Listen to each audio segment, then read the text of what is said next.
Приятели, предлагам ви днес да направим заедно хрупкави фуники с много нежен крем. Хайде, действаме! Започваме с крема. Класически ванил. Ще ни трябват захар, ще ни трябват мляко и ванилия, които да кипнем в касерола. После оплътняваме с жълтъци и царевично нишесте, докато се сгъсти крем.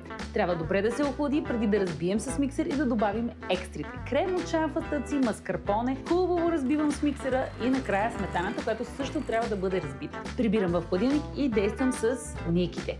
Тях ще ги направя от фините кори на София Мел. Много лесно се работи с корите, супер ефирни са, мажа ги с много масло, сгъвам ги, така че да покрия после самите формички, които имам от майка ми. Благодаря, мамо! Ако нямате формички, може и с хартия, в която сте сложили алуминиево фолио, все пак някакви цилиндърчета да се получат, които после да напълним с крем. Фуниките стоят във фурната 10-15 минути или до златисто. Изваждам ги, изглеждат ето толкова красиви и после е важно супер добре да се охладят, преди да ги напълним с крема. Вижте ги само колко са красиви. Завършвам с малко пудра захар, може да се поръсят и с ядки и са готови. Истинско вълшебство, пълни с толкова много крем, хрупкави фуники. Направете си ги и зарадвайте хората, които обичате.